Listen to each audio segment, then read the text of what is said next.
تو نبی نے تو خود ہی فرما دیا کہ یہ قرآن کی صورت. اب تم کیسے بول رہے ہو یار کہ یہ قرآن کی صورت نہیں ہے؟ معاذ اللہ رب العالمین. ارے تم نے کیسے کہہ دیا یہ قرآن میں نہیں ہے؟ آپ لوگ یار اندھے مقلد ہو بالکل. آپ یہ قرآن و حدیث ہیچ نظر آتا ہے. ایسا ہے مولوی صاحب، ساری دلیلیں میں نے دی، سمجھے، اور تمہاری جو دلیلیں تم نے پیش کی نا، حدیث اور قرآن کی آیت کی غلط تفسیر بالرائے، اس کا صحیح معنی و مفہوم بھی میں نے آپ کو سمجھایا.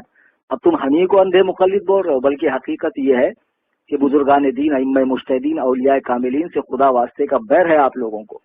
اور آپ وہ جماعت ہو جس کی پیشن گوئی اللہ کے نبی نے فرمائی، دجالون کذابون یاتونکم من الاحادیث، جھوٹ بولنے والوں، فریب دینے والوں کی آخری زمانے میں ایک جماعت ہوگی جو حدیثیں گڑھیں گے، ایسی حدیث بما لم تسمعوا انتم ولا آباؤکم، جو تم نے اور تمہارے باپ داداؤں نے نہ سنی ہوگی. تو اسی جماعت کے فرد ہو تم، اور تم سے اس سے زیادہ کی امید بھی نہیں کی جا سکتی ہے. یعنی تم یہی کچھ کرو گے. کرنا چاہتے ہیں آپ کو بتائیں، آپ ہمیں کیا ثابت کرنا چاہتے ہیں؟ ہم تمہیں کیا ثابت کرنا چاہتے ہیں؟ اتنی دیر میں تم خود ہی ثابت ہو گئے کہ تم ایک نمبر کے چوتیم سرپریٹ دگریٹ ہو. تم خود ہی اتنی دیر کی گفتگو میں تم خود ہی پگلے اعظم عالم معلوم پڑ رہے ہو یار. ہم کیا ثابت کریں؟ دیکھتے ہاں، ہم اپنے بڑے عالم کو لے کر آتے ہیں آپ کے پاس، پھر بتاتے ہیں آپ کو. تمہارے بڑے کو نہیں، اور جتنے سڑے ہیں سب کو لے آؤ. صرف بڑے نہیں، جتنے سڑے ہیں سب کو لے آؤ. Any time most welcome for ٹھکائی انشاءاللہ. قصر ابو حنیفہ. ہاں، قصر ابو حنیفہ میں تمہاری ٹھکائی ہوگی بیٹا. ٹھیک ہے، دیکھ لیتے ہیں. اللہ حافظ. رکھو بیوقوف.